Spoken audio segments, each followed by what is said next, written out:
Hey, what's going on, guys? Welcome back to a new video. Today's video, I just want to talk about something crazy. I tried to debunk Catholicism. I'm non-denominational, and I spent a long time trying to debunk it. I used to hate Catholics with a passion. I used to believe Catholics were idolaters. They were the Pharisees. They were the Antichrist. Thought the Pope was the Antichrist. I hated Catholics with a passion. I really thought they were lost, confused, and heretics, which is crazy to think that way since I didn't know their theology or their doctrine that well. It wasn't until I humbled myself as a non-denominational, I was like, I want to study theology and doctrine. I studied Calvinism, Lutheran, Baptist, and the more I study, the more I just see disagreements with Protestants. And I believe sola scriptura is not biblical. Everybody just has their own interpretation of scripture. Anybody can make their own doctrine. And there's just so much disagreement. And I just look at history and I just have to admit, like, I can't see 1,500 years Christians were confused or lost, and that we need to reform.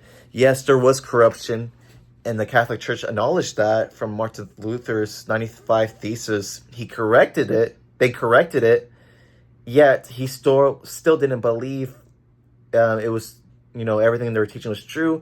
Broke off, created the Reformation.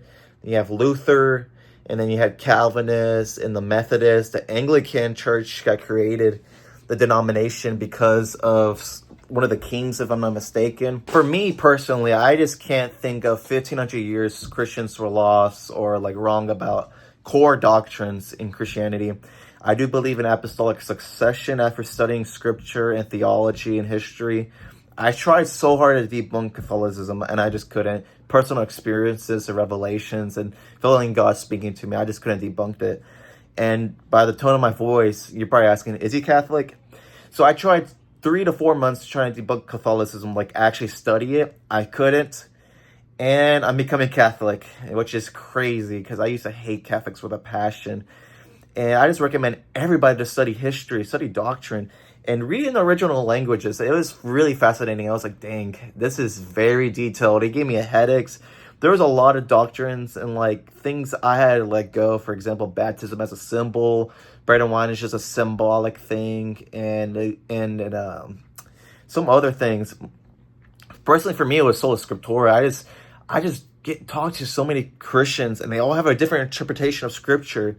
And a lot of evangelicals, and I just can't wrap my mind that God would like have everybody have their own doctrines. I feel like somebody could create their own doctrine, create a new denomination, which has happened. We have so many denominations because of, sola scriptura. Non-denominational churches are rising rapidly, and sadly, the Reformation, the actual Protestant churches, are actually dying out for the most part.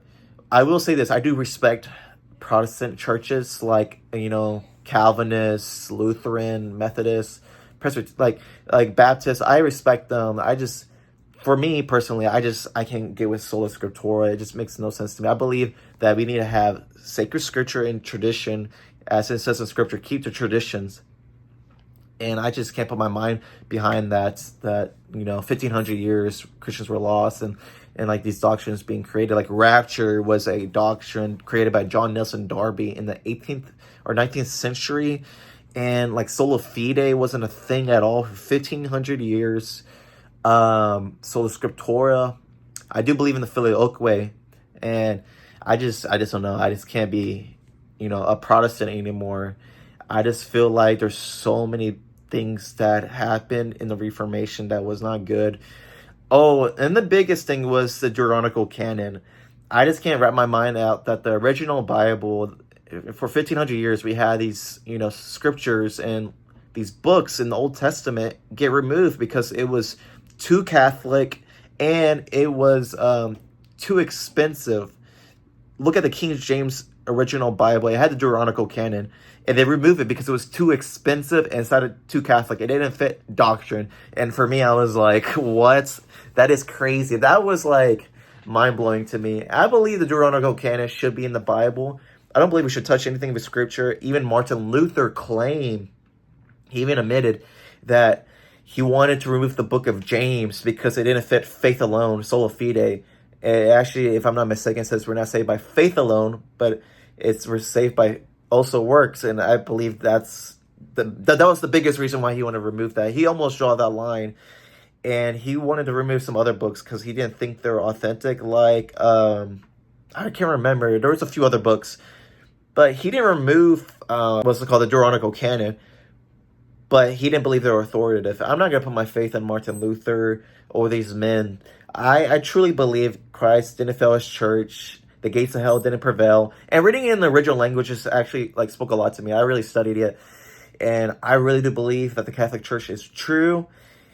And I just think it's beautiful. I fell in love with the Eucharist and everything, baptism. So it's been a real huge eye opener, and I am becoming Catholic. So thank you all the Catholics actually, for being super nice and very supportive. And I don't know, I'm Catholic now. But I just wanted to share that update. Thank y'all so much for watching.